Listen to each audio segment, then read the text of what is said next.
Hello, I'm Anil Thakasi from PPS Investments. With me this morning, I've got some of the senior members of our investment team. We are delighted to have them with us to be able to lift the bonnet and have a look at our investment engine. We want to talk about what is our investment philosophy, how we approach investing on behalf of clients, and give you a context and a perspective on the way we approach investment management at PPS Investments. I'm now going to hand you over to David, who will give us the investment landscape and context for this team that has been so successful over the last few years. David, over to you. Thank you. So we're a multi-manager, and what that means is we focused on finding and combining managers that will really make a difference to our clients' portfolios. And what's made us successful in the past is our ability to partner with managers that have added significant value to our clients' portfolios. At the same time, we have an investment approach that tries to protect us against the kind of mistakes that it's very easy to make when it comes to investing. So often we can react too much to short-term noise, or one can panic. So we have a process that tries to help keep us on the straight and narrow. And really what we're trying to achieve with this approach is to be consistent and to be repeatable. And so we've built a process over the past 14 years that is scalable and can be applied in a wide range of applications on behalf of our clients.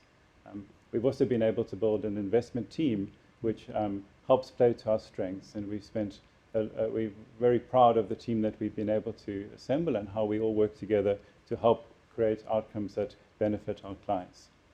Thank you, David. Now, you spoke of manager selection, and I guess we live in a world now where in many jurisdictions you probably have more managers or more funds than you have stocks on the market. And certainly that's introduced a lot of complexity for investors in trying to identify who their partners will be. So certainly, manager selection is a critical piece to get right in terms of delivering the end outcome to customers. So perhaps I can move to you, Andriette, and give us a context of how you think about choosing managers. What do you look for in a manager? What are your sort of concerns? What is that process that you would follow to try and identify this is a manager that I want to partner with? Thanks, Anil. Yes, we spend a lot of our time assessing asset manager strategies to gain confidence in their ability to deliver superior future returns. Now, for us, as David mentioned, it's not about the short-term performance. We try to understand investment strategies, and then we need to get a sense of how will this manager perform in different environments. So to do this, we combine qualitative and quantitative analysis, and there we specifically engage with managers face-to-face as well, whether it's the key decision makers or the broader investment team.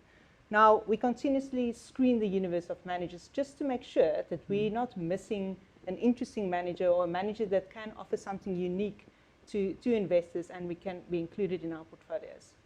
Thank you, Andriette. I think certainly that's given us a good sense of how we think about manager selection, as well as the process that we go through in choosing our managers. Another important piece is asset allocation.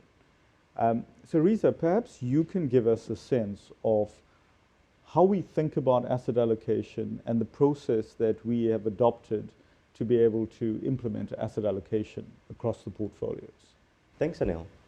As you rightly mentioned, asset allocation is a very important determinant of long-term performance. And so recognizing that, we do have a very formalized and structured asset allocation process which we follow.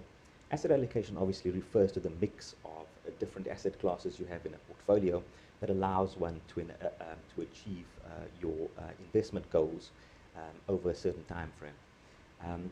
And so we look at each and every asset classes in a very detailed way. We consider fundamental drivers of the asset class, the macroeconomic cycle, as well as price action. And so, and we then bring all that together in a house view process where we over and underweight various asset classes, depending on the opportunity set. We've discussed manager selection and the process that we adopt in trying to identify managers.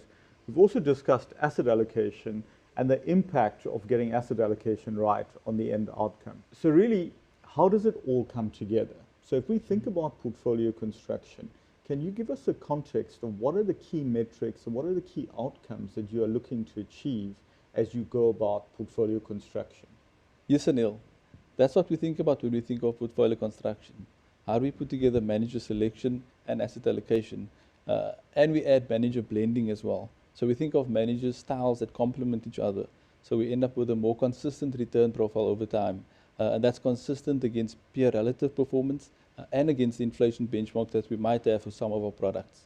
So we certainly hope this short video has given you some insights into our investment belief system, into our investment philosophy and process. We've touched on some key elements such as manager selection, asset allocation, as well as portfolio construction. Thank you.